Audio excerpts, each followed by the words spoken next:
welcome, y'all. Welcome, man. Welcome to Space Invaders TV. I'd like to welcome y'all, man. Today is December the 30th. December the 30th, 2020, man. The year is about to be over, man. It's over, man. It's been a long year, man. Many twists and turns, ups and downs, and and some losses. But if you rocking with me, if you're watching this right now, you're one of the blessed ones. You're one of the covered ones. We bless. If you watching this right now, to see another day, to be here to do it again, to get a second chance. You know what I mean? There's many that didn't make it this year, and some of us may have family members that might hadn't made it this year, and it's somebody that didn't wake up this morning. So you guys got to give thanks and give the glory to the Most High, man. We have to give it up to him. So today is a great day, another day to do it again. I want to say peace and blessings to all of you. Peace and blessings be with you over your homes. Peace and blessings be with you going into the new year, whatever your plans were at the top of 2020. And when the COVID hit, it kind of shattered your plans, and it kind of, ideas and plans got stalled. Listen, 2021 is going to be better, and I hope that everything comes, full circle for you and your families. If this is your first time coming to the page, if this is your first time coming to the channel, I should say, welcome. This is Space Invaders TV. I spell it SPYCE, for copyright infringements. If you know from back in the day, the game Space Invaders, yeah, copyright infringements. And I just thought this looked better this way.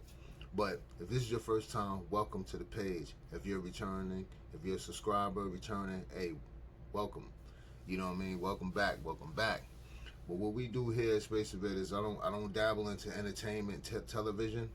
We just talk about I speak on current events, locally, nationally, and globally. I'll speak on different types of topics. I'm down with the each one teach one. What I want for myself, I want for my brother, which they call that the shine theory. You can look into that, the shine theory, SHINE THEORY. The shine theory is each one teach one. What I want for myself, I want for my brother. You know what I mean? It's not up to me to say if my brothers and sisters are worthy of that. That's not my job. You know what I'm saying? You let the Most High handle that. But what I want for myself, I want for you. So the knowledge that I may have, I'm willing to share it. Whatever I may come across, I'm willing to share that knowledge with you guys. We all not perfect. I'm not perfect, but we all have our certain and different walks in life where we can share with each other, share ideas and thoughts with each other, and give each other different perspective. And so that's what this is about. This is not a page to This is not a channel, I keep saying page. This is not a channel where I'm going to, where I'm trying to show you how smart I am and how much knowledge I know that you don't know. No, I'm here to share. I don't know who's gonna need the word that I may give them or the tip that I may give them for the day. I don't know who may need it. I hope that it helps someone. I don't need a lot of followers or subscriptions. I would like to have a decent amount of subscribers, but to be honest with you, I can have 100 subscribers and I'm good. I don't need to have thousands of subscribers, because the truth be known, not all of those subscribers may even get a chance to see what what you put out. When you got millions of subscribers, not all of them gonna get to see what you putting out every day. You know what I'm saying? But so, hey, I'm cool with just having 100 subscribers, if that, and I'm getting there. I'm getting there.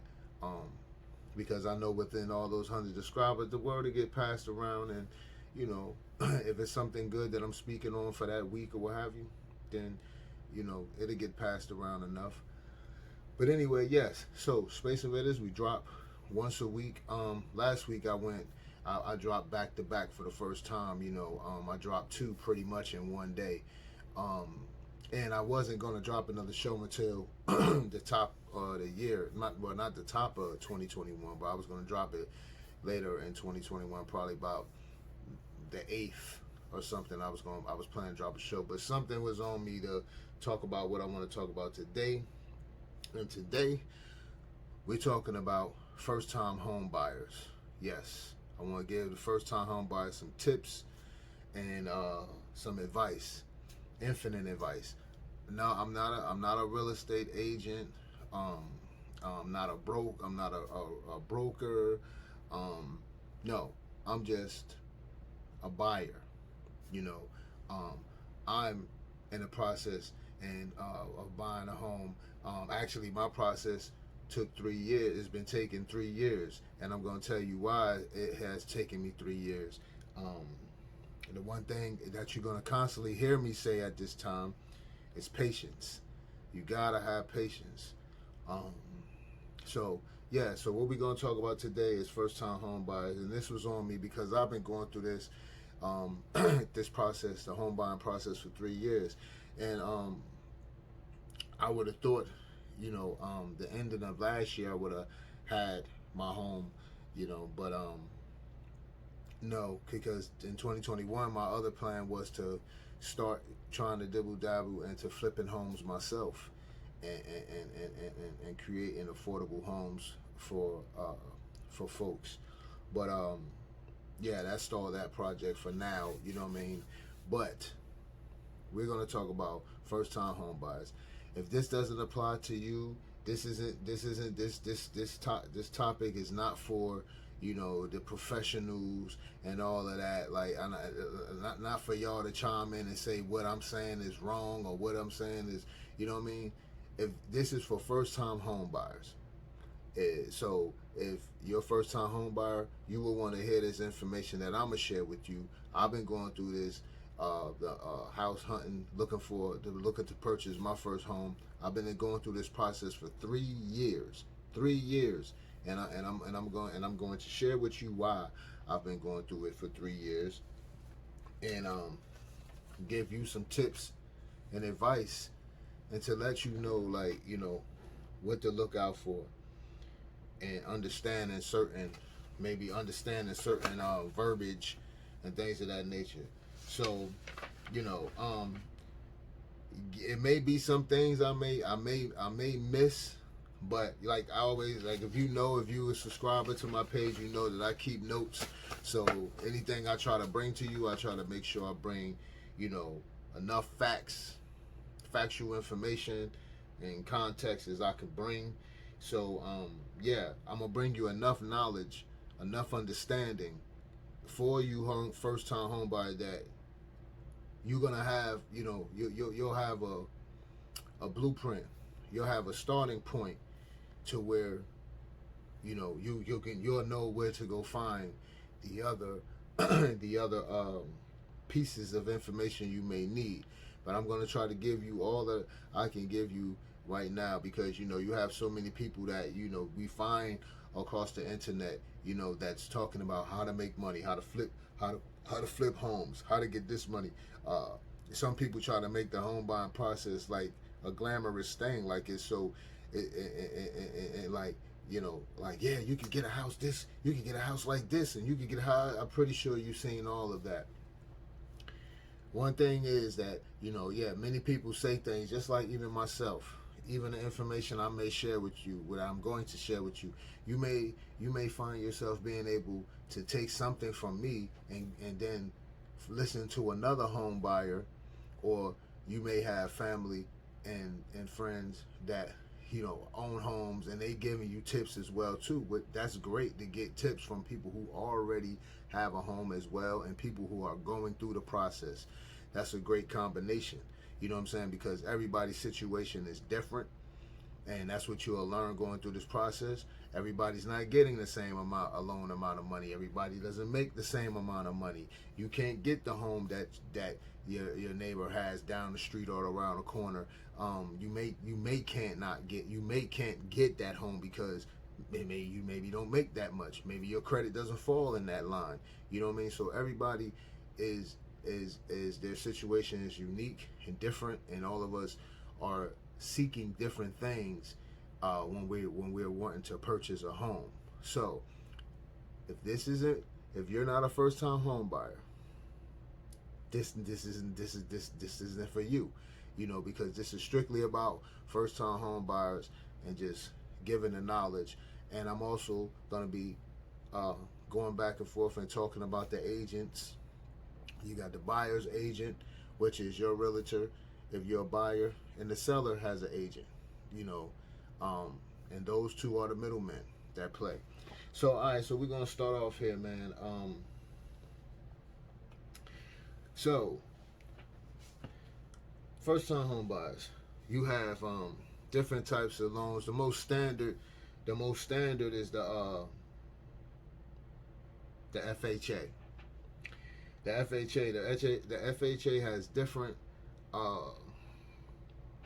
programs. You have fixed rate loans, which are the standard. The fixed rate loans, which your loan stays the same throughout the amount of time of your finance. You financing that home. Adjustable rates, they go up and down.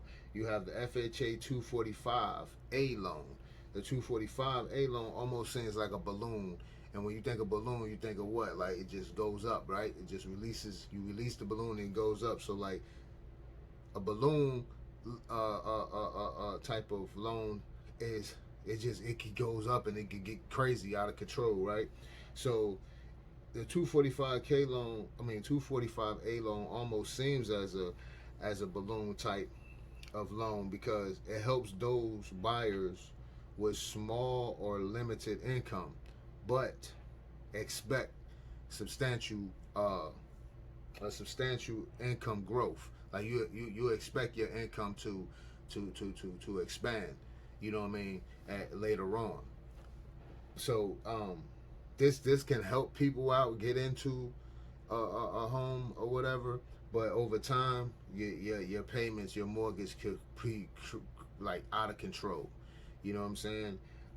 You have FHA energy efficient mortgage, FHA loans for mobile homes, FHA loans for condos, FHA 203K.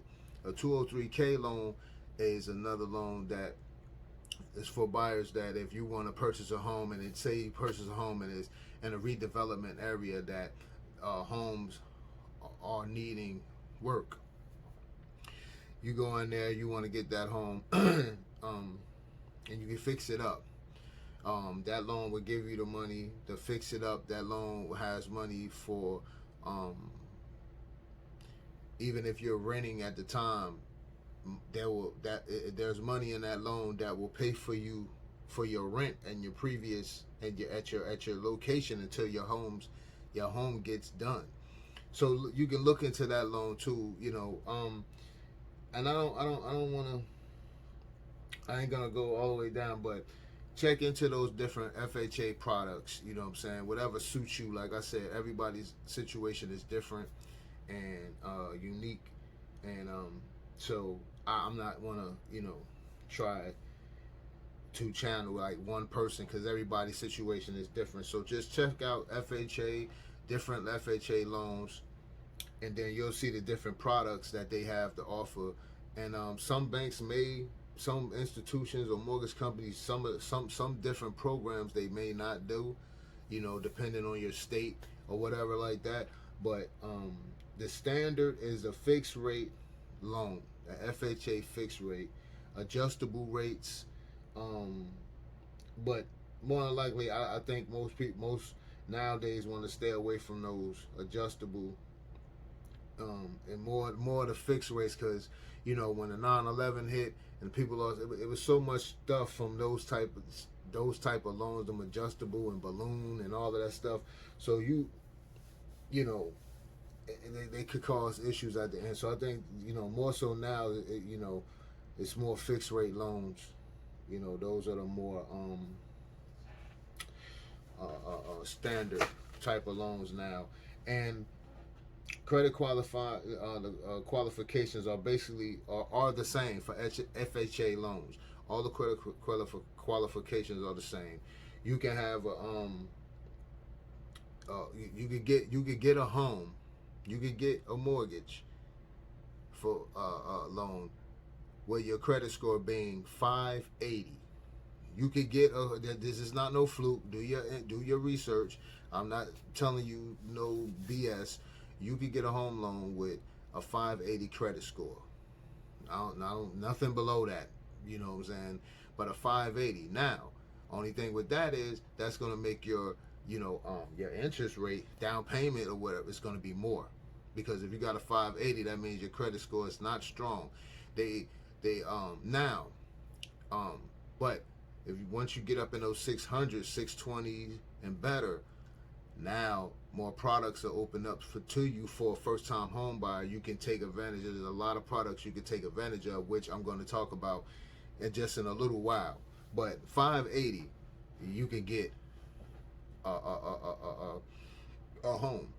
You know, your down payment just going to be higher. Your interest rate going to be higher. And interest rates now are like, Jesus Christmas. They're lower than ever. Rank like 2%. Like, it is low now.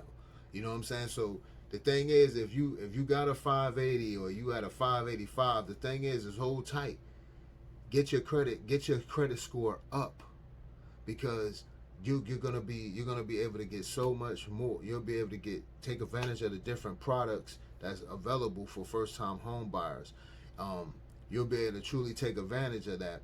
And oftentimes, if you go and try to get a mortgage loan or whatever, they're gonna tell you that, like, yeah, you'll be able to get it, but they're gonna be like, oh yeah, and then you won't get the money as well that you could possibly get if your score is higher in the 600s. Like I said, 620. You want to at least get in the 620, and you'll find out why in a little bit.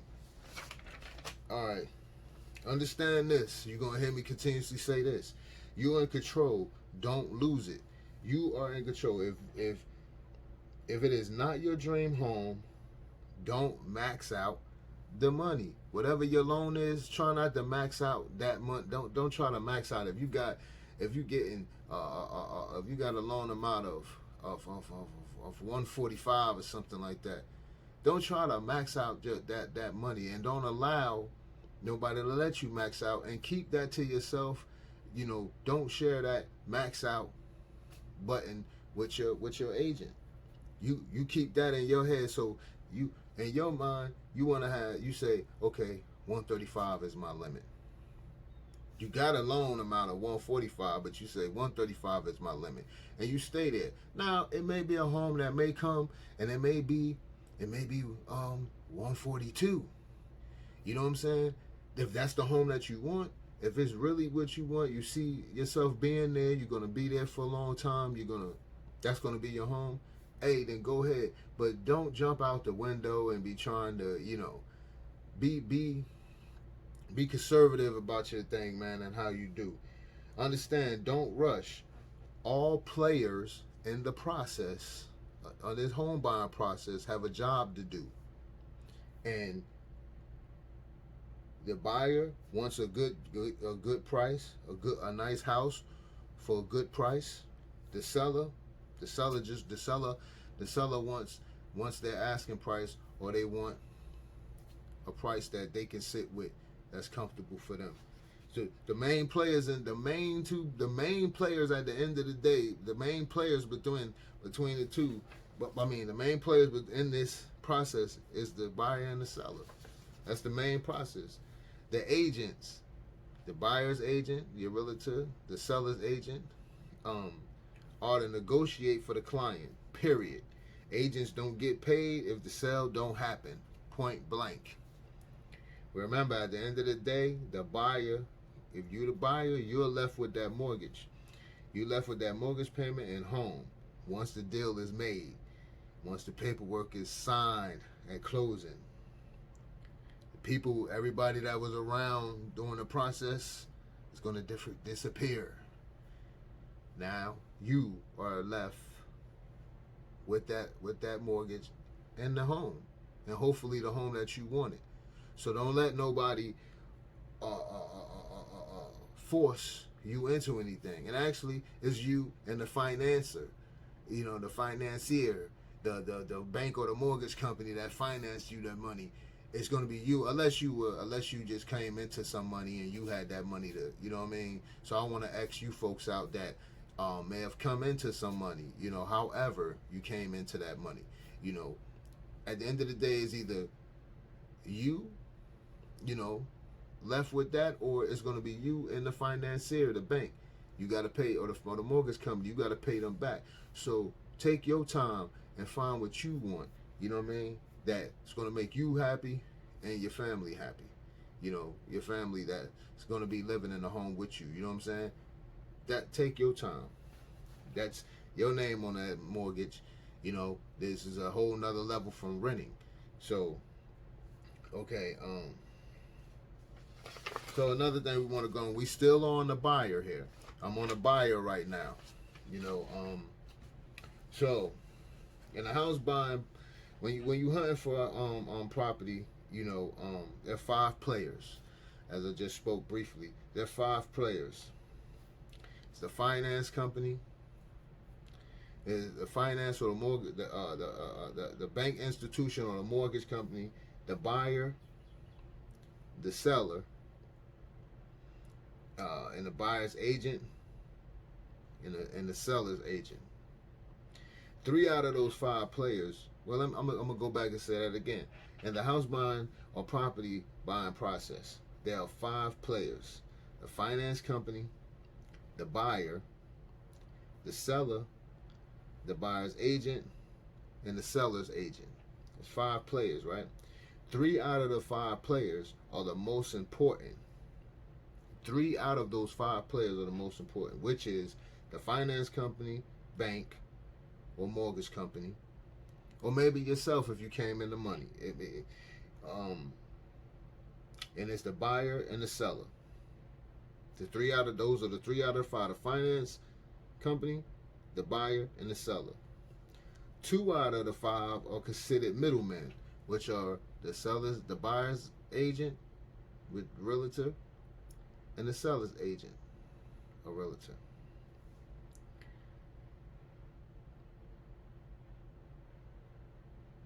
They ought to work, the sellers and the buyer's agent ought to work together to broker the deal between the buyer and the seller. All right? Both ought to play nice and get the best deal for their client. Find a happy medium.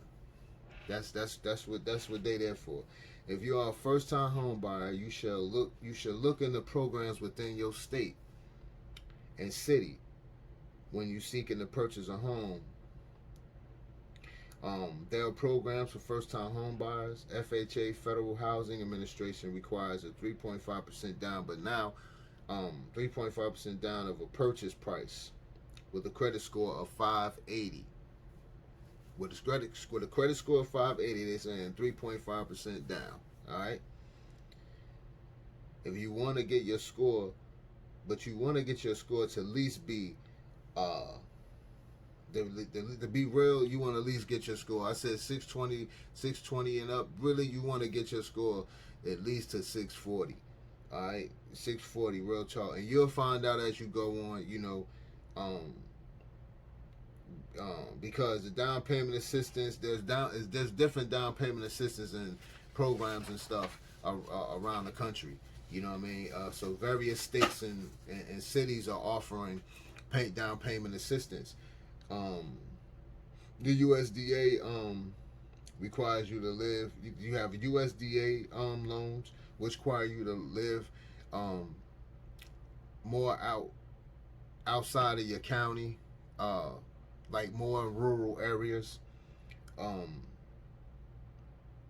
So look up the Usda.gov. I'll add the links and stuff as well at the end of the video. Again, look up down payment assistance programs for your cities, because a lot of your cities have redevelopment areas, And then a lot of cities are offering down payment assistance. You know what I'm saying? Because maybe there's a lot of houses, and you know, if the cities know if they help out with down payment assistance, and which will cover closing costs and the down payment. You know what I mean? Then that can help get properties off the mark, off properties that were just sitting dormant. That can get them off of, you know, and they can get them off the market and look cleaned up, you know, and clean up and help revitalize these redevelopment areas. You know what I'm saying? So look into that as well, too. And with the city is, if your city offers down payment assistance and your state, you can bundle those together. So say for instance, if your city, say your city is offering $3,000 in down payment and closing cost assistance, and the state is offering $5,000, you know, you qualify for $5,000 for a down payment and closing costs. You can combine those two together. That's $8,000. You don't have to come out your pocket with, and you putting that down on that's going towards your down payment. So that's really helping, and you won't have to pull no money out your pocket like that. Only thing you should be pulling money out your pocket for is the due diligence fees and the earnest money, and things of that nature. The due diligence and earnest money is paid by the buyer, which you be able to retain that money back if this deal just don't go through. It's held in an escrow account. You know, that money is held in escrow. Due diligence is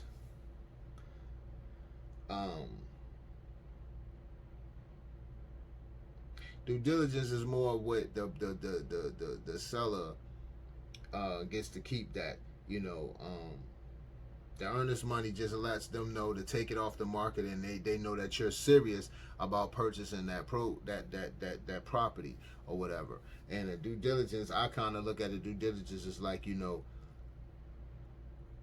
paying for that. You're paying for that time. You know what I mean? So, but at the end of the day, and that'll all like go back towards your loan too. If you do make the purchase on that or on a said property, the money that you gave up then, that due diligence, whatever, it's supposed to go back on your loan. So you always have to make sure like when you doing your closeout and you looking over paperwork that is put in there, that, you know. So moving on, yeah. So look into those programs like the down payment assistance. If your state, looking and see if your state offers first time home. Your state offers that. I believe all states around the country are offering first time home buyers assistance. Just look into FHA loans for first time home buyer FHA loans. Just tap that in, and you should be able to. It should direct you to the programs that are offered in your state, and then tap into your city and see if your city is offering first time home buyers programs, loans, things of that nature. Just tap that in. Just punch that in on your computer. You know what I mean? And if there's something there, it's gonna come up. You know, do your research on programs available to you. Do the research. I'm speaking specifically to the buyers at this moment right now. Do your research. If you are a first-time home buyer, do your research before contacting a bank or mortgage company. If you do not know, if you don't know, don't expect them to just come out and tell you. You know, you may come across some good people in this process. I'm not saying there's a lot of, but you got to understand, everybody's in this for something. Everybody's trying to make money. You're looking for a property. You're looking for a home. You know, others are trying to make money. And when you sign off on that loan with the bank or whatever institution, financial institution, they're gonna start, you know, they want their money paid back to them over a period of time. They want their money paid back to them. So everybody's looking for that dollar at the end. So you can't expect everybody to have your interest at heart. They seeing dollar signs. You know what I mean? So you have to stay on point with what you looking for and what you know, and you got to stand firm on it. And the best way is to educate yourself. We have the internet. There's no reason why you should not be able to educate yourself from the comfort of your home or from the comfort of your car. You have your phone, boom, boom. You can sit there 5 minutes, 1 second, boom, things will come up that you're looking for. So do your research, look for the programs. So when you enter these financial institutions and you talking to them, or mortgage companies, you talking to them, you explaining to them, hey, I'm looking for this, I want this, this is the program I want to get, because those, even the first time home buyers programs that your state may offer and your city may offer, you can't submit those applications. The finance company, the person, the institution that's financing you, the bank or the mortgage company, they're gonna have to push those papers. And again, when you go to your state and look up the programs they have, they also will have a list and tell you what banks support that program. So that kind of makes it easier for you when you're going, because then you'll know, like, XYZ bank handles this first time home buyers program, because not all the banks do them. You know what I'm saying? A lot of these banks and institutions are still looking at people like, even in this climate today, they still looking at people like you just gonna come in with $15,000 or $40,000 down payment or $20,000 down payment out your pocket. Like, what you gotta do that for today when you can actually get money to help you with down payment assistance, where you ain't really gotta come out your pocket with no money like that. But it's programmed. But if you don't do the knowledge and you don't know, they're not going to tell you. You know what I'm saying? So do your research. Do your research. Do your due diligence, man. Don't go in there blindside. Don't go in there thinking that they're just going to tell you everything. Your first time home buyer, there's going to be mistakes that you make. But that's why I'm here. If you don't know, to give you some more enlightenment on the situation. Do your due diligence. Whatever it is that you're looking for pertaining to this home buying process, type it in. We have a computer now. This is not like back in the 80s.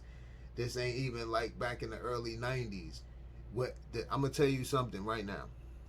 Back in the day, yeah, you would go into a financial institution, you didn't know you might not knew your credit score right off back. You had to wait for them to mail it to you. The bank, I don't know, maybe the bank was able to tell you your credit score right then and there. No, today you can sit right on your phone, right in the comforts of your home, and you can see your own credit report. You can see everything that's on it, and you can address all those situations. And if you can dispute them yourself, you can set up any type of if you want to set up payment plans with old creditor debtors or whatever, with old debts, you could do that.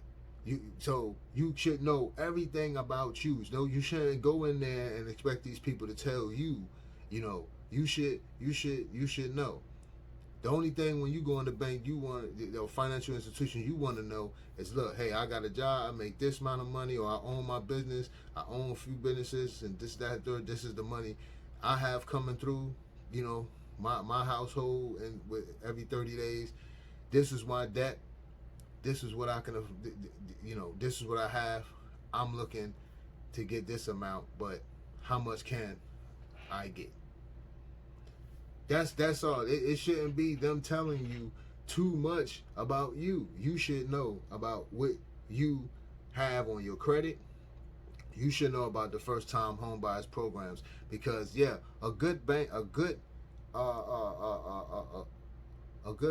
a mortgage company, a good person will tell you about the programs that they have offered for first time home buyers. But it may be a program they may leave out. I've gone through my process. There's program. I've told them about a program. I told them about the state program or maybe the local program, and they didn't even know about it. You know what I'm saying? I don't went through a few financial institutions, because what I found out with some people, and what you'll find out too going through the process with this situation with the first time home buyers programs that your state or in your city may offer, is that some of these institutions that do handle those programs, they don't want to push the paperwork. They don't want to do the paperwork. You know what I'm saying? I don't know what the paperwork is, like how extensive it is, but they don't want to do the paperwork. You know what I mean? So it's like, once you tell them about that, like, yeah, I want that first time home buyers program, and I want this, that's, this, and the third. So let's keep in mind, I want that too, because they'll be quick to say to you, well, how much money you want to put down? Like, yeah, you have money, you may have some money, but if you could get this money from the state that the state is offering and your city is offering, why would you go in your pocket? So it's like, nah, I want to use this program, and I want to be able to get this, that, and the third from the state and the city. It's like the whole thing changed, because now they don't want to do the lead work, the footwork. That all they doing is whatever, signing, doing this paperwork, and sending it off.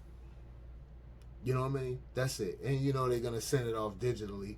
You know what I mean? So it's like everything changed. So it's like they're looking. Most of these people, you gotta make sure you weed out those things too. And those are the things that I've been going through in the past 3 years. They're one of the things I've been going through. On top of letting go at least 6 agents, you know, six realtors I done let go because of the fact of, you know, not sticking to the script and what I'm asking for and what I'm looking for, doing what the client is asking them and not what they want to do, or bringing back properties that I'm not interested in, and I've sat down and explained, like, this is the type of property I'm looking for, but you bring me something else or what you want to bring. So you got to watch out for those things too with these agents, and make sure that they keeping your interests at heart about what you're looking for. If they're not doing what they're supposed to do, keep it moving. Can't get it. You looking for something, your name is going to be on the line on something. You can't get attached to these people, and that's what I had to learn. You know, try to make a business. You want to be business about it, and you want to have somebody that you can understand and they understand you. Yeah, I'm not knocking all realtors or sellers agents and buyers agents, but I'm just saying that some people, you know, all they have is dollar signs. They're going with this thing now today where, oh, the market, you know, it's a seller's market, meaning that it's in favor of the seller. There's so many people that want to buy homes that, you know, the sellers can jack up the prices, or they can say this is their asking price. Say their asking price is say your asking price is $220, but you're asking for $220, but you're saying you want to take the highest and best. Wait a minute. You're borderline like auction right here. This is not an auction, and how we negotiating? It's not a negotiation when you want this or higher. You have to come to a median, a common ground. And then if you asking for the highest and best, but you ain't done the highest and best to your own property, what are we talking here? You know what I mean? So be mindful of that. Don't just jump out here and be rushing and keeping yourself in a situation, folks. Don't try not to put yourself in a corner where your lease is up and you may be renting and your lease is up and you got to get out, and now you out here pushing and you looking for this new home, and now you pushing yourself in a corner. And you're getting something off of you know, you're forced to get something. You know what I mean? And it's a rush to get it. And then a year later down the line, you're gonna regret that move right there. So think smart. This is a big ticket, the biggest purchase, one of the biggest purchases next to an automobile you're gonna make in your life, because these are two purchases that when you buying a home or an automobile, you going in, it's like you signing your life away. You giving all old addresses, what if you had a maiden name, what is that? Like you giving up all types of information, you know, which high school you graduated from, like you giving up all information, and you putting your life out there on the line. You know what I mean? So, and buying a house, man, this ain't no renting situation where you just gonna walk away. So you have to take your time and do your due diligence.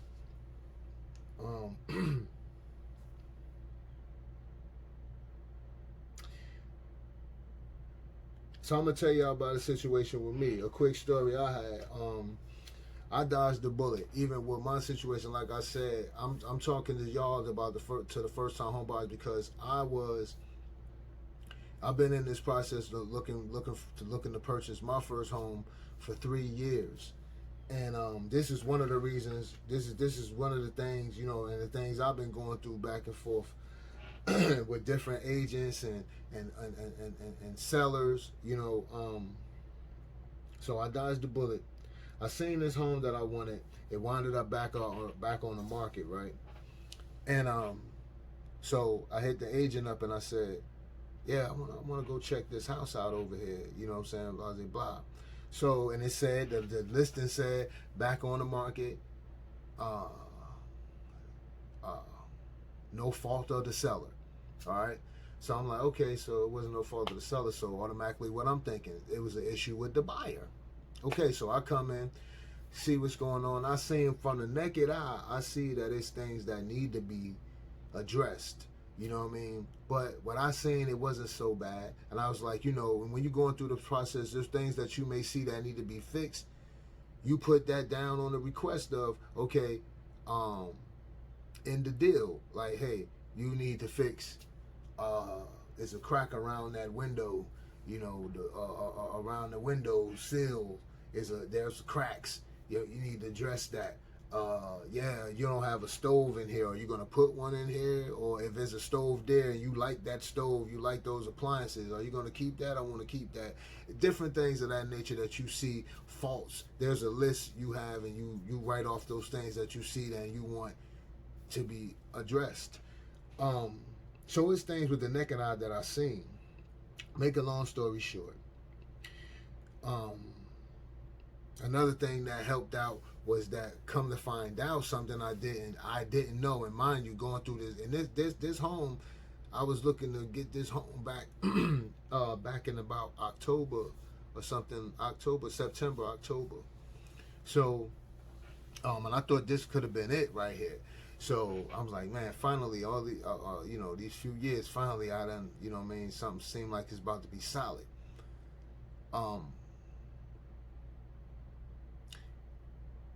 I gave up the interest money, the earnest money, and the due diligence fee. I paid that.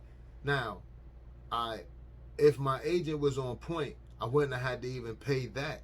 If we could have got the, if he would have said something sooner about the inspection. The person who was going to purchase the house, that backed out, or they actually didn't back out. Something came up on them on their credit before closing. They did an inspection. They paid for the inspection. They had a FHA. What I never knew this whole time was through FHA, if you get an inspection through FHA, it stays on. Correct me. You can fact check me on this. I think it stays on. I think they told me it stays on the file for 90 days, or FHA website, something where that inspection, if you got an inspection, that report on that said home stays on file for 90 days. It could be 6 months, but I think 90 days, I think that's what it is. Fact check me, y'all, on that date. But anyway, that saved money, because now that saved money and saved the headache, because now I got this inspection report, and I think this report, it was like 27 pages. So now I'm going through the inspection report when I do get it, and there was so many things in there that I was like, oh, nah, I ain't trying to do that I didn't see with the naked eye. Had I not had the option to get that inspection report, you know, because I would have still done the inspection if it was, everything would have checked out. I would have, you got to do one. You know, that's required if you get your loan, the institution that's financing this, you can, or the mortgage company, you're going to have to get an inspection. But that cut down time, and it also cut a headache. You know what I'm saying? So I seen the things in there, and I said, oh, nah, this is totally out of things. Certain things were out of code and everything. So I'm like, oh, no. So at this point, I gets back to the agent. I'm like, hey, man, I'm seeing, I go through emails, and I'm like, hey, I'm seeing that before I gave you the due diligence and the earnest money to give to them, the agent, the seller's agent, actually willingly sent you this inspection report before any money was exchanged. I wouldn't have had to exchange no money at all if I would have got my hands on this inspection report before all of this.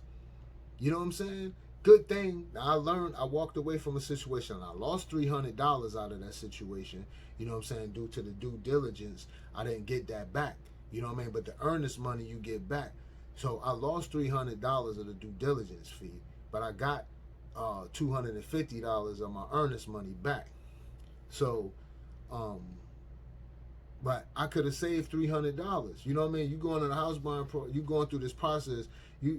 You ain't trying to just throw money away to people like that, man. And you don't want to get in that situation where you're going to look for homes and you just keep throwing money away like that, because that due diligence money, unless that seller, it can give it back to you if the seller, at the seller's discretion, if they want to. But that's not what happens. So, you know what I mean? I lost out on that. And ultimately, I let that guy go, because I let that agent go because, you know, it was other red flags with that agent as well, because he was showing up. He would show up late. Mind you, I only dealt with him and looked at 2 properties with this guy. And so at this point, and the first time he comes late, the second time, on this second property here, he comes late, and then you direct me down the path to the wrong thing because he's not paying attention, and he's worrying about getting this sale off and getting to the next sale, that he's not taking his time and paying attention to certain things that he should be. You know what I mean?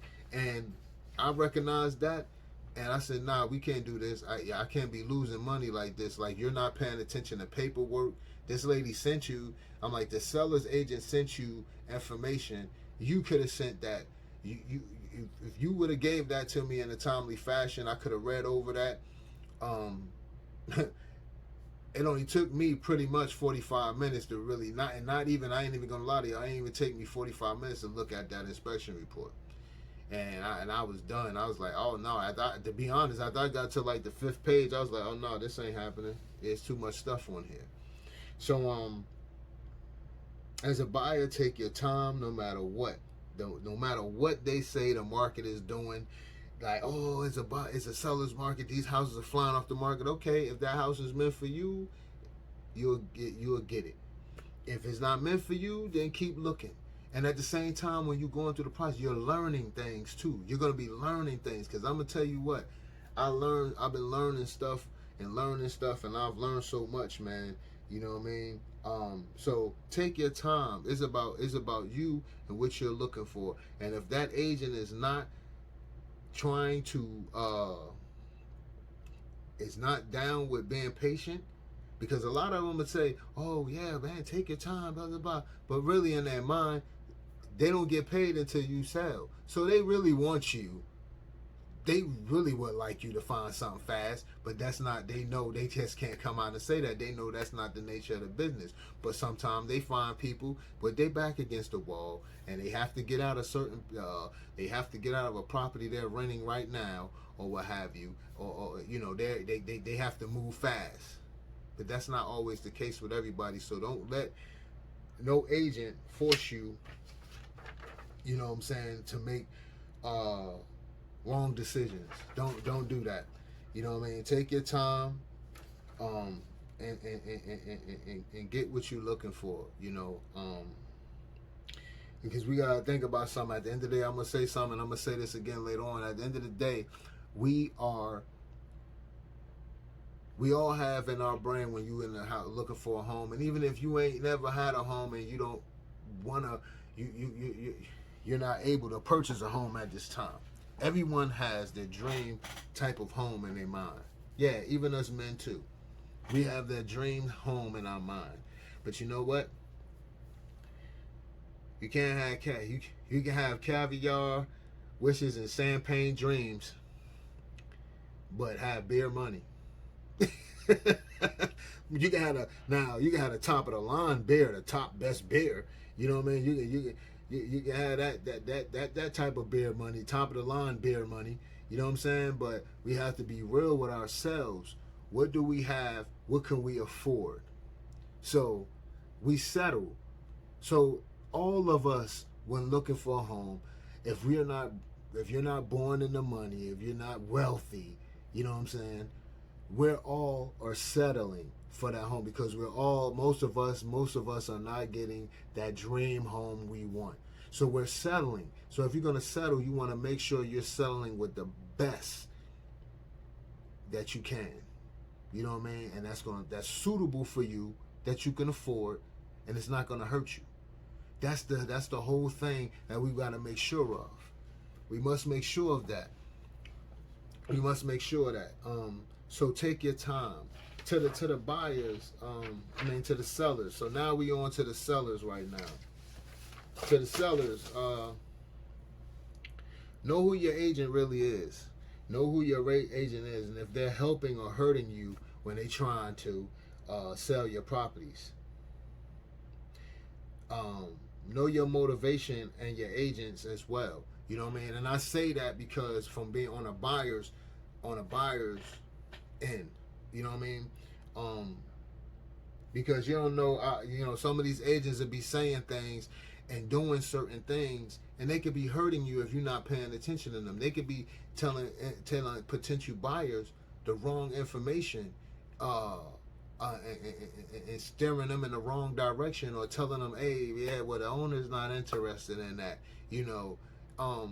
just because it may not sound good for them, you know what I mean? So they'll be directing buyers in the wrong direction or giving off wrong information. So make sure that you paying attention to the sellers. This information now, I'm focused on the seller. Make sure that you know who your agent is, because we have to remember something too.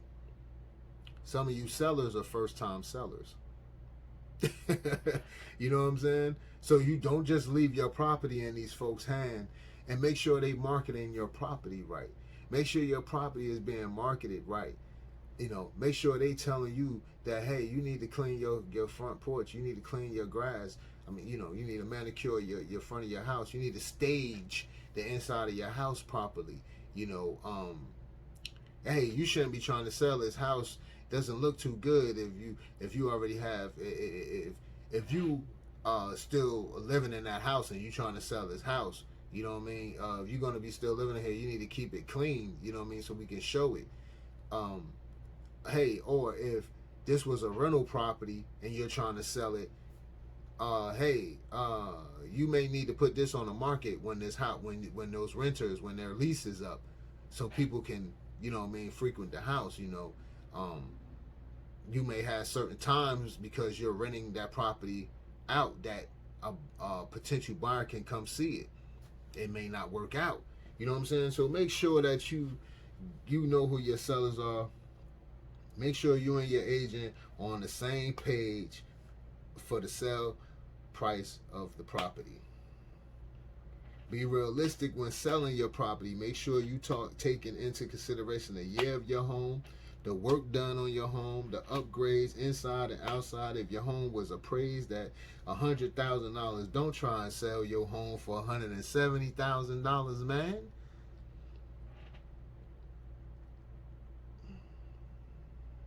And then you want to sell it as is, and the home isn't even in a neighborhood that has homes. It ain't a home in your neighborhood that's like 170, but you selling your home for 170. Your neighbor next door across the road from your house ain't even 170, but you selling your house 170. Your whole neighborhood median ain't even that. You know what I mean? So let's be realistic here. Don't shoot yourself in the foot to the sellers, man. And if your agent is allowing you to do that, you need to fire. I'm just being straight up. Don't be so, you know what I mean, you so attached to the property, or don't think because y'all did a little bit of work, a little type of work, that, or you might have did the side porch, the back porch needed to be done, so you did that, so you think automatically I'm going to jump the price up $30,000. I'm just telling y'all from my experience the things that I've seen in these past 3 years that have led me down the road where I'm at right now, and I'm just being real. I'm real laid back and conservative now, but I'm just watching stuff. I'm not just taking those lists that those agents are throwing out there. I'm going in and looking further, because now today what these agents are doing, these agents are able to sit home. The buyer's agents, they're able to sit home and send you a list. You're not even meeting these agents in the office no more like that. They're sending you a list. There's from the MLS or relatives.com. You could do those things yourself too. Do your due diligence too. Don't just sit and look for those lists too, because I found homes as well too that weren't even in that basic list that they sending out every day or or once a week. Do your due diligence to get out there, because a good agent as well is not going to just send you those lists neither. They're going to also know the market, and they're going to also get out there and look at properties before they even send them to you. A good agent is going to do that. So, yeah, to these sellers, man, don't let your agent gas you up about this seller market, because I feel like it's all BS. It's just, what I believe is it's just people that are making decisions like rashly and just not thinking. I feel like most people don't have a lot of, because I've talked to a lot of people that's bought homes, and I asked them about do they know about the first time home buyers programs, and a lot of them don't know about them.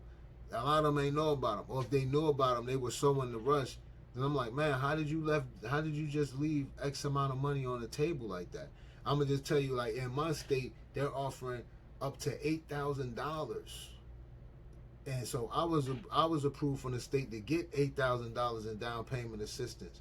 So people are leaving that type of money on the table because they're rushing into buying homes. And then if you get an agent that's rushing you, because yeah, of course they going, if they see you in a rush, yeah, the agent gonna rush. Cause the faster you get this property and close on it, the faster they can get paid. They don't care. Once that thing closes on the paperwork, that ink it dries, everybody's gone. You're gonna be left with that property. Take your time. Take your time. Take your time. I'm trying to tell you. Take your time. What's for you is for you. I'm telling you. If that home is for you, it's gonna be there. Everything gonna line up, and that's what I've been rolling with. I'm a spiritual type of guy. I'm a spiritual guy. I ain't gonna say type of guy. I'm a spiritual guy. Okay. So, when things line up, they line up. If it's gonna work out, it's gonna work out. If you putting your best foot forward on the situation, if it's meant to happen, it's gonna happen. That's just it. If you're not putting your best foot forward, then you don't know what's gonna happen. But if you're putting your best foot forward, you're doing your due diligence, and you about your business, if it's meant for you to have that property, and you will have it. Point blank, period. Whatever it is that you seek, and it doesn't even have to be a property. Whatever it is you seek, and whatever you put your best foot forward, if it's meant to happen, it's gonna happen. You know what I mean? But you got to stay in control. Understand something. If you got approved for whatever loan or whatever, you got the money's there. It's just you doing your due diligence after that, and really taking your time and find what you need. At the end of the day, the seller want to sell his home. The buyer want to buy a home. You got what he need or she need. They got what you need. You know what I mean? It's all about becoming to a median. See, this is a different type of conversation I'm gonna have with y'all now, the first time home buyers. This is a different type of conversation. I'm not going down that hole and talking that jargon that many of the folks talk in real estate, because I'm not a real estate agent. I'm just a person that's pretty much just having experience in this buying process, and I'm just sharing with you, so I don't want to miss over nothing here. Yeah, don't let your agent gas you up, to these sellers. Don't let your seller's agent gas you up about the BS market, about it's a seller's market, and then you're selling your house for one price, but a buyer comes and your agent starts speaking as if the house is in an auction. Like, yeah, we taking the highest, and like I just spoke about earlier, we taking the highest and best, and we taking the highest and best by 5 p.m. Friday. Look, you had your house on MLS or relatives.com, whatever, and you had your house, or Zillow. I don't really mess with Zillow like that because some of their stuff is a little behind. The house can be off the market and that still says for sale. I don't know. Maybe they got it right, but I haven't messed with them anymore. But yeah. So if you asking prices $150, it's not. It didn't say it is in an auction. It's not saying it's an auction. It's not saying it's a short sale. You asking prices $150. Okay, it's $150. Now, if your house is like that, if you got some updates, upgrades in your nice neighborhood, everything is clean, you know what I'm saying, everything's looking good, then you got people coming, and then you got people bidding, and then you got somebody that's saying that they're gonna give you $152 or $153 for your home, and then you may have other people saying, yeah, you may want to go, you may want to go with that, but guess what? You might shoot yourself in the foot because that person that might have told you they could give you $153, something may come up with them. And now the other people that were trying to get the home and trying to negotiate with you, they so when they found out like, oh no, he went with somebody else. So you think when that person that offered you more money, something may come up with them, then that house winds up back on the market. Guess what? You might have shot yourself in the foot where, because I know personally with me, with my thought, when I see that, and I've been through that situation too, and then I'll get a call back, or I'll see that house back on the market, like, and I'm like, nah, I'm not doing business with them, because first of all, I did my due diligence and went to the city and looked up your property taxes. I looked up how much your property was actually worth, how many times that property was sold. Go to your city, go to your county website, look up those houses, what they got appraised for. I'm looking at those things. From my understanding, you cannot sell a home 30%, no more than 30% of what is appraised for. Okay, so I'm looking at your home. I'm doing my due diligence of that nature. Okay, and I'm saying to myself, nah, man, you overpricing that house anyway. Because let's just be clear too. You have people out here that's price gouging on these homes. You know what I'm saying? Some people think just because they're in a certain neighborhood that they can do certain things with their homes, but with the prices, and they just standing alone on this said neighborhood, saying, "Oh, this is a good neighborhood," so they thinking they can have their prices at a certain range, but you ain't got no upgrades. And then, like, if you ain't do nothing, if you ain't upgrade that home, and then I look and see what that home is worth and what it sold for, and I don't see you and what it got appraised for.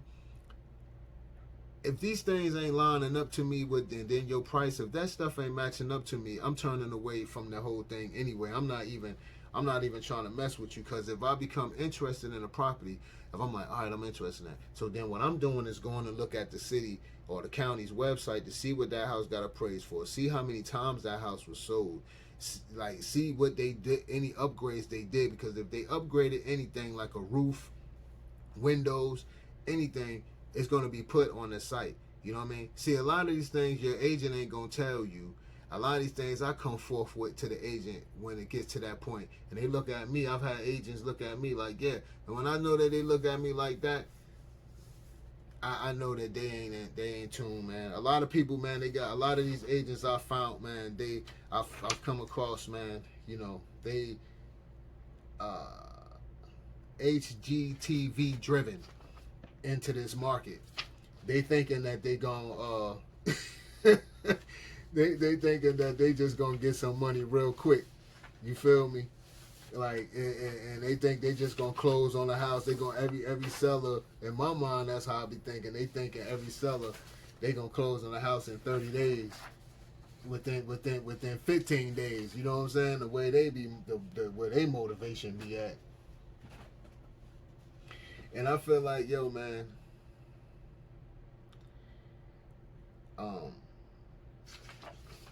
like I said, it's just do your due diligence, man. Everybody, you know what I'm saying? The buyer, do your due diligence. Everybody has a job. Everybody has a position in this situation here when you buying a home. Do your due diligence from a buyer standpoint. Know the products, the first time home buyer programs that's offered for you. Don't shoot yourself in the foot. Don't short yourself when you can maximize that title. Maximize that title. I'm not telling you nothing that I'm not doing, and that's why it's taken me 3 years. You know what I'm saying? Because I'm going to maximize that, and I'm not going to let nobody step in the way of that. If it's free money there for the citizens of your said state, you know what I mean? For first time home buyers, then by all means, I'm trying to get that. Then you ain't getting too much stuff for free. And another thing, the first time home buyer program that your city and state offer, they're gonna because it's the same program nationwide. You don't have to pay that money back. As long as you stay in that home for 5 years, that money is forgiven. So if they gave you $7,000 down payment assistance, if your state gave you that and your city gave you $2,500, you don't have to pay that money back.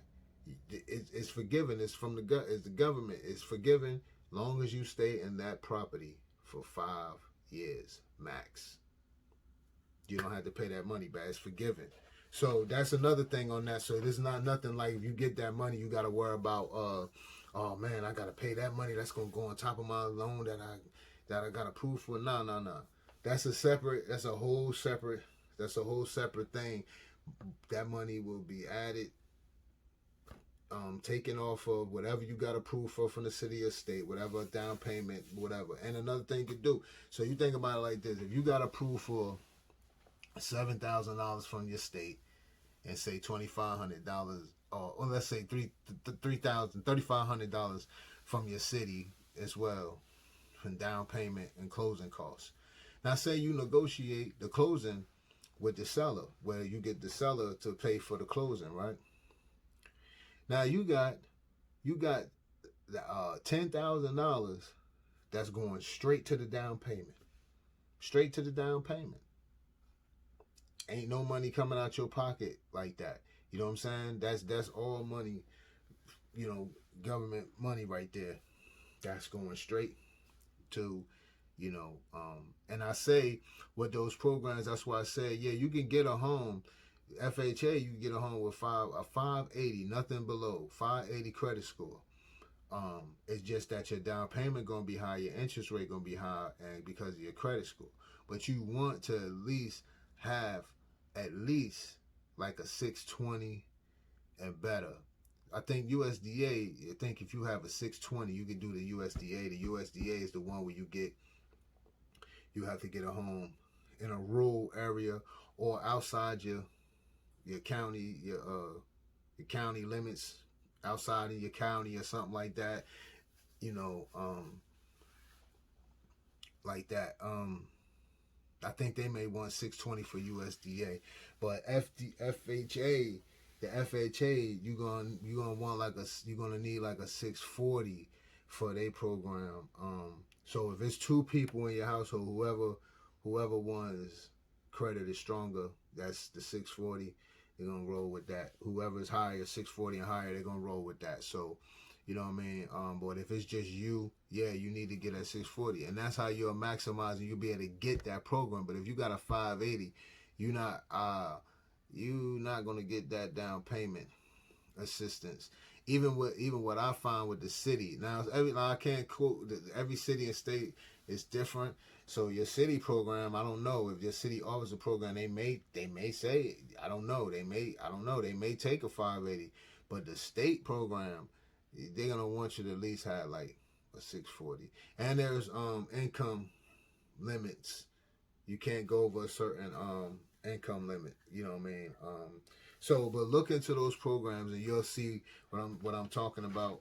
Because I'm not selling you no BS. You'll understand and see what I'm saying.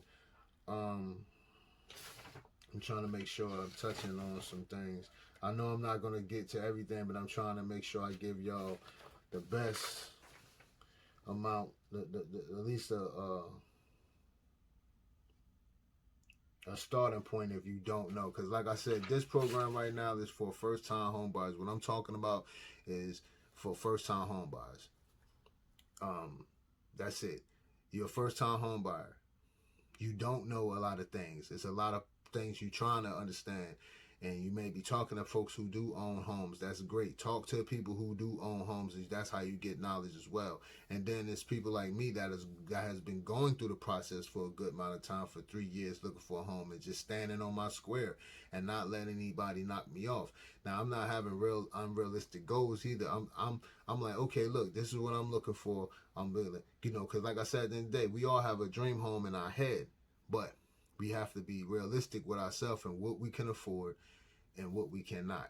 So we have to be realistic. So I'm like, okay, look, I'm willing to take this. Yeah, I would like a home with a basement, but hey, well, I'm living at that right now, that's hard to come by, having a basement. So I'm like, I'm cool with that. I'm like, hey, well, I would like a garage, but if I can't get a garage, at least let me have the option to later on I can build. Let me have enough space where later on I can be able to build a garage, at a later date.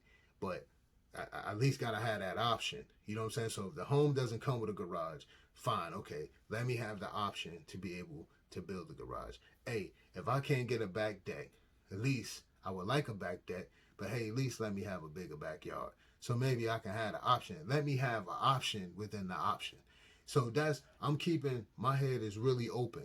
You know what I'm saying, on this situation and the house buying process. So my head is really open. I'm settling, but give me the options. You know what I mean? Let me have an option.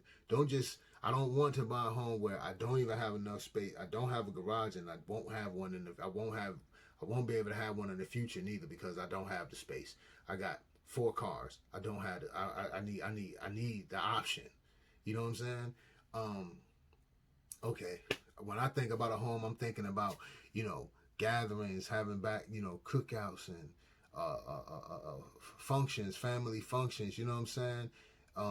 Entertaining my family, you know what I'm saying? Friends. So that's what I think about a home. So I'm thinking, okay, if I don't have a back deck, fine.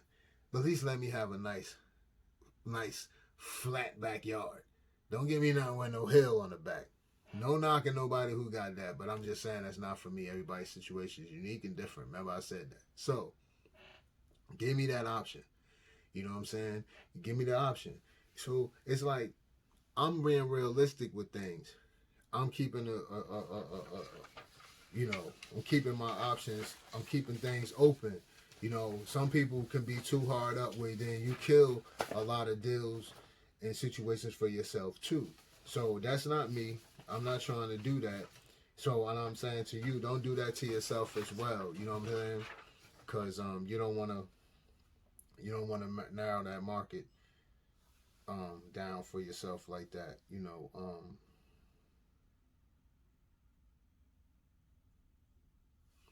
Yeah. So yeah, I think I touched on a buyer situation.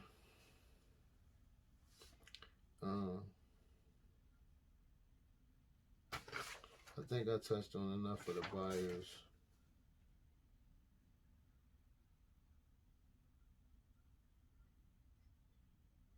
Yeah, like I said, man, don't let anybody rush you into anything. Don't let an agent rush you into anything. If the agent is not going to be on the page with you when you buying your home, if they're not understanding and taking their time with you, and if they can't do that and they're in a rush to get to another, they want to get to the next client and they're trying to nix you off, then they're not for you, because you're not going into a rental property. You're looking for this is a big ticket item, and you're looking for a home that you're gonna stay in for years. This is not no thing where you're gonna be buying. You got a lease. This is a lease, a year-to-year lease type of situation. You're buying a home. This is a serious deal. So you have to get your mind, change gears on that too. Get your mind out of that too. That you're your first time home. You're a first time home buyer. There's programs for you out there. Do your due diligence on them. Don't let anyone rush you into and change your mind on what you want. yeah, agent is there to offer their expertise, their professionalism, what they know, their knowledge, their professional knowledge, I should say. They there to offer that. If you get an agent that's trying to rush you into a process, or they seeming like they're impatient, and they're seeming like whatever you've asked them and you sat down with and you said, hey, this is what I'm looking for, this is what I'm willing to settle for, but they're still bringing you what they want to bring you, oh, that's a red flag. You gotta let them go. You know what I mean? You gotta let them go. If they're not responding to you when you're sending emails or calls and they're not responding to you, now you gotta understand you're not the only client. But if you call them on Monday and you don't hear from your agent until Thursday, we got a problem. Now, things happen. You have to keep an open mind. But I'm saying if this constantly happening, because you could have actually missed out on the home in that time that you could have been calling them on Monday about a home you might have seen Sunday, and you're like, hey, look, blah, blah, blah, I want to get over here and get to this home.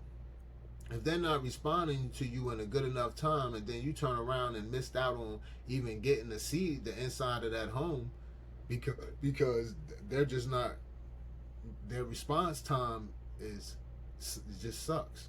You have to get rid of those folks. You know what I mean? There are red flags, and if things that don't sit well with you, if it's because in this situation, everybody, like I said, everybody wants something. This buyer wants the home, the affordable home, something that they can afford, something that they like, and you want what you want. The seller really just wants their asking price or whatever you negotiate for, period. All right, that's their whole drive. They get their money. They feel they got something to sell. They want their money. The agents just want the deal to go through so they can all get paid. You know what I mean? At the end of the day. But when those people are all gone, when the deal is made, you are there by yourself. You are sitting there, and you have to like that home. You're gonna want to like that home and love it, because you're gonna have to pay it. And if not, whatever the years it took you to get your credit right will all go down the drain. It will all go down the drain. And to the property owners, man, make sure you get in the right schooling too, because just like there's first-time home buyers, there's first-time property sellers too. And know the property, know what you need to be doing to your property, know what you need to do to upgrade it. And if you want a certain amount of money, get your property to that level where you can get the money you asking for. But make sure you keeping your property that you selling as well within the median of your area too. Like don't be trying to sell no home for no $200,000, and the average going price for the homes in your area is $120,000, $130,000. But you trying to sell your property for $220. I mean, $220,000. Sorry, y'all. Don't be the seller. Don't be that guy or that woman. Like, you trying to sell a property. Like, know your area. And agents, you should know that too. Agents, you should be more on these seller agents. You should be more on these sellers. And because if you're trying to make sale on a home, you need to be just as motivated as that seller. And if that seller ain't motivated, you need to get the seller motivated. That's your job. You need to get that home up to par. Get that seller to get that home up to par. If they don't get that home up to par, then you need to let them know, hey, well, you can't get what you asking for, because if you don't even have it where it need to be, then you can't even really get that either. You know what I'm saying? Especially if you're in the area. Now, if you're in the area, I'm not saying that, oh, you in the area and the homes at 130 that your homes suck or your area sucks. No, what I'm saying is you may be in the area where the homes are 130 as well, that median right there in that range right there. But you ain't even bring your home up to that. Your home is below that, but you still want what your neighbor and everybody else, all the other property owners, you want what they want. Or you want to get close to what they selling their homes for, or you want to go a little above what they selling, what the median is. But you ain't even bring your property up to even compete. be able to compete. And if your agent, if the seller's agent, if you're not doing that, you suck. And obviously, my experience, when I approach some properties, because the picture looks totally different. You need, once you get inside of them, that's what tell. When I go inside a lot of these properties, I'm saying to myself like, wow, like you asking this type of money, you ain't stage it or nothing, huh? You selling these properties like these are rental properties, like, you know what I mean? Like, you come in some of these properties, they ain't got no freaking appliances in them or nothing. It's just nothing, and it needs, the floors need work. I mean, you need work with the plumbing, and you saying, and I'm saying to myself like, you want what for this property? But see, this is the mentality. You got people now, what you got these agents and everybody, oh, it's a seller's market. So you got folks out here just thinking that they can sell people anything, and it's disrespectful when this is a big ticket we talking about. You know, I'm looking at it like some of these people ain't taking this serious. You know what I mean? Like, this is serious. Like, you want money, right? That's a lot of money. I don't care for anybody to get thousands of dollars in their pocket at one time. That's a big deal. So when you talk about buying a home and you talking about hundreds of thousands of dollars being, transferred, liquid funds being transferred that will turn into hard money for the other person on the end, because you got to understand something here. When you getting approved for a loan, for a home or any loan, when it comes to a loan for a home and automobiles, you're never seeing that money. That's liquid money. You're paying for something that you never even put your hands on. You know what I'm saying? Just so let that sit with you for a minute. You paying for something that you never put your hands on. You just signed off for this said money. You never put your hands on it. So this is serious, man. When you buying a home, especially buying a home, this is serious, and a person won't understand that if they don't have a home themselves. Or some people have a home, but they don't care. They're willing to let you get in anything. But not taking away from the good agents, because there's some diehard agents out there that take their job seriously, and they know if I don't get the seller this, if I don't get the buyer, if I don't do the buyer right, that's gonna hurt my reputation and me making future funds. See, good seller, a good agent is gonna look ahead. You know what I'm saying? They're gonna look ahead, and they're gonna be in the present. They're gonna do what they need to do for that seller. Their focus, intent, and that buyer, they're gonna be locked in with them. You know what I mean? No matter how many clients they got, they're gonna be locked in with their people. They love what they do, and they go hard. They all about their reputation. You know what I'm saying? Their reputation and name is on the line, and that's how they go hard with it.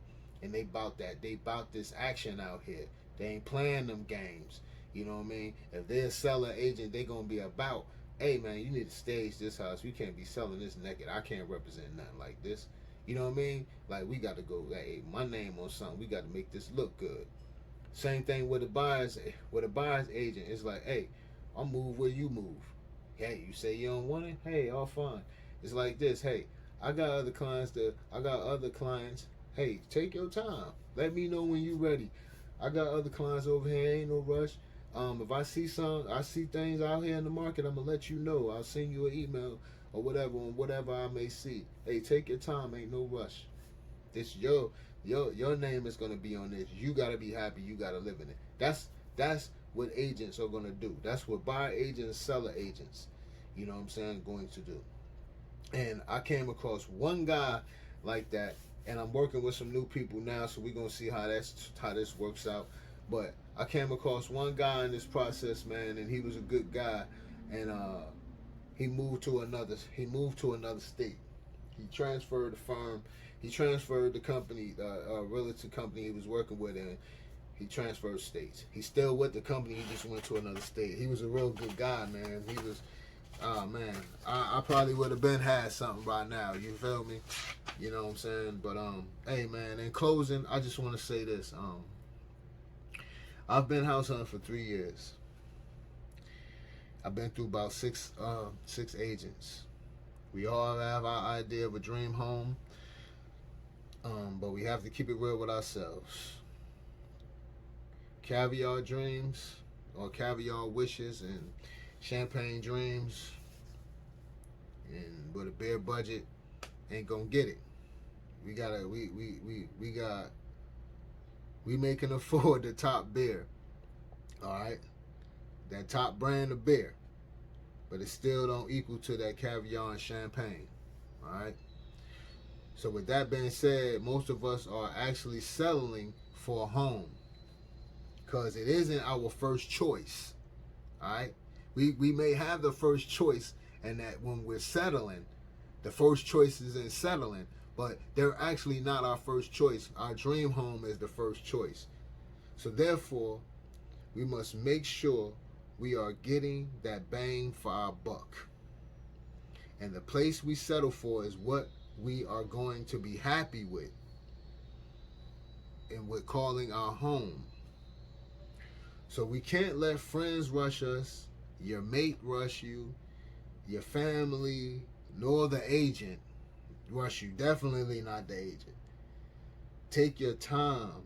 If the agent can't stand the rain and they can't and don't understand, it's great. It's fine. Everybody has everybody has their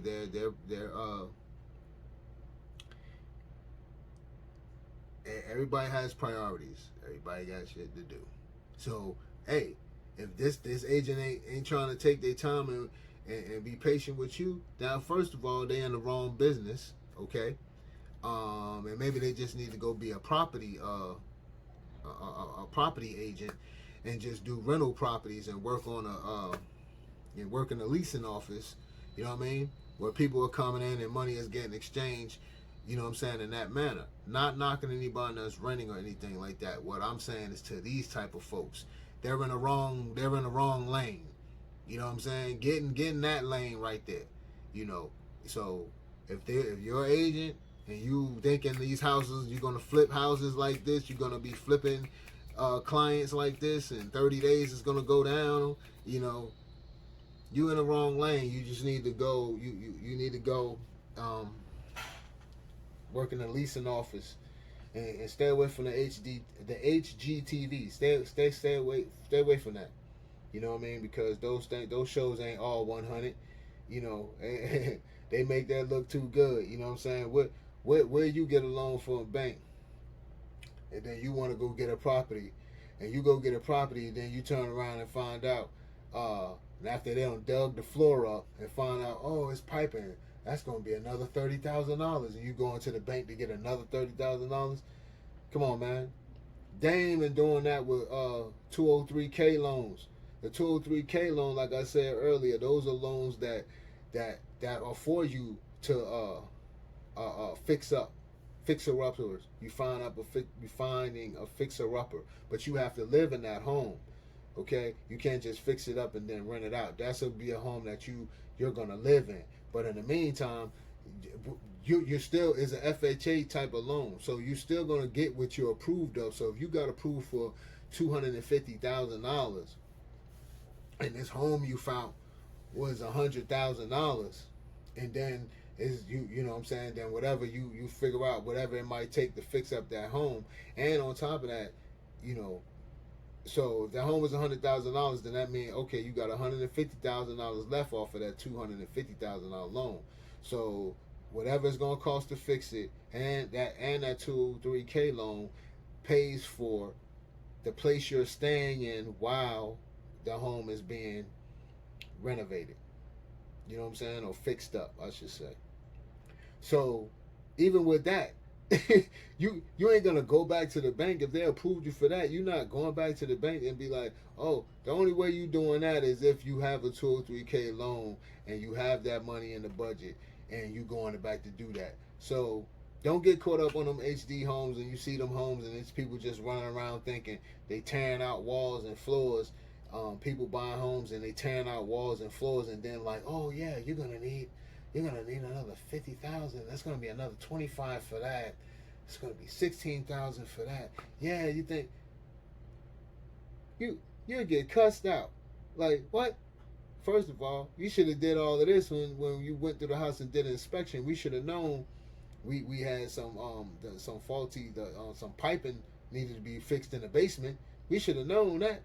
You know what I mean? Like don't get caught up in those homes, man, and or get caught up. I shouldn't say those homes. Don't get caught up watching them shows. And if you're an agent and you got into the game off of that right there, you're dead wrong, man. You dead wrong. So at the end of the day, man, this video wasn't to down anyone or kick any agents' backs in or make anybody feel little or belittle anyone. It wasn't that at all. This video was for first-time home buyers and to give understanding to the first-time home buyers and the programs that's available, and giving you some information, some tips, and infinite advice, man. You know, that's what it's about some giving you advice on the programs and giving you tips and infinite advice, man, because not everybody is offering this information up like that. A lot of people is glamorizing what's this home buying process. Some people are glamorizing it. Some people are putting too much into it. And I just feel to talk to you just like a friend or a brother, or, you know, a family member. Just sit down and talk to you. Each one, teach one. What I want for my brother and sisters, what I want for myself, I want for my brothers and sisters. Each one, teach one. The shine theory. That's what I go off of, and that's what Space Invaders is all about. Just sharing knowledge. To the seller, stay motivated, honest, and the sale will come. To the agent, know your market. Period. Be a bulldog for your client. Be patient. The sale could change. The one sale could change your life. Okay, that's for the agents. Be patient. One sale could change your life, where you may have endless customers just from taking your time with one of your customers or with your customers. You will have an infinite career in the game. Don't make the real estate business hard for yourself, because you trying to rush everybody, and then you're gonna make a name for yourself where you're not gonna get no clients, no leads. You're not gonna get anything. All you're gonna be looking at is a bunch of homes for sale, but you're not gonna have nobody to sell them to, because you ain't gonna have no clients. Be patient. Understand the business that you're in. You're not in the working in a leasing office. Somebody's buying home. This is big ticket prices. Whether you think it's an $80,000 home, if somebody's able to only afford an $80,000 home, that's $80,000 that you may not have. Not saying you're gonna get the $80,000, but I'm just saying that's $80,000 that you don't have. So you can't treat that customer, and that it's $80,000 that you may not have. I don't know who's looking on the other side of this. I don't know what you may have, but it's $80,000 that you may not even have at that time. You know what I'm saying? So you have to treat every client the same. You should want to anyway, especially in the home buying game. You should definitely want to do that. Banks and institutions, financiers, make sure your people working inside your banks and your mortgage companies, make sure they know the products they selling. Make sure they know what products you are offering, what you do cover. Make sure they know this market. Make sure they motivated. Because a lot of what I'm finding is a lot of these people, I call them paper pushers. When you talking to the bank or finance companies or institutions, whatever, and you go in and they giving the pre-approval. A lot of these people are just the first line of defense. You go in, they do the basic credit check, blah blah blah, see what you approve for, get a pre-approval letter. After that, it goes to the underwriters. They have no more dealing with you. It goes to the underwriters. So a lot of times these type of folks are not on. They on salary. They not on commission. So they not really motivated, man. You know, and I've come across that too, and I found that they're not really motivated. And and a lot of times they're not really well versed at what other programs that may be out there that may be offered, or they do, and they just not really, you know. So, and make sure that you dealing with a company, the bank, institution, or whatever mortgage company that, you know, from a first-time home buyer. Make sure that you're dealing with a company that they're willing, they're on the list to do that handle the paperwork for whatever said state first-time homebuyer program there is, your city first-time homebuyer program. Make sure they handle that program, the first-time homebuyers down payment assistance. Make sure they handle the program, because a lot of times, make sure they do, and make sure they on top of it. You stay on top of them, man. Hey, yo, I'm your guy, Rashawn, aka Looker. This is Space Invaders TV. I thank you all. I hope that your new year is bright. I hope that 2021, all doors get kicked down, and we'll see this coronavirus fade off into the sunset, and life can get back in order. I'm not saying that it's going to get back in order altogether in 2021, but we can start seeing some things shifting here. You know what I mean? But we got to keep the faith, stay prayed up. You know what I'm saying? And just be thankful that we have another day to do it again, and go hard at it. Hey, I'm your guy, Rashawn. Hey, one thing before I go, I want to offer you, if y'all into y'all looking for entertainment like type news and things of that nature, make sure y'all check out my cousin channel, man. He got a good thing going on. He does reviews like a Siskel and Ebert type thing, and he's reviewing, especially if you're into Marvel comics, you definitely want to check his page out. His channel, I should say, here on YouTube. You want to check his channel out. It's called The Popcorn Passport. The Popcorn Passport.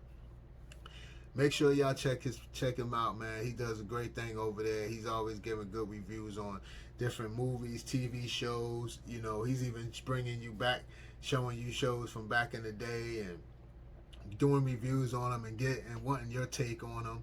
He loves to get his viewers' point of view on a lot of the shows and things of that nature. So make sure you check out my cousin's page, man, over there, The Popcorn Passport.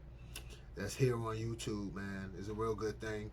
And he just might put you up on some shows that you ain't never heard of before. You know what I mean? Some films and everything. And for the Marvel comics, the buff heads, hey man, the Marvel comic heads, man, you'll really dig it. So yo, give them a check out, man. This is Space Invaders TV. I'm your boy Rashawn. Peace and blessings be with you and your family and your entire household.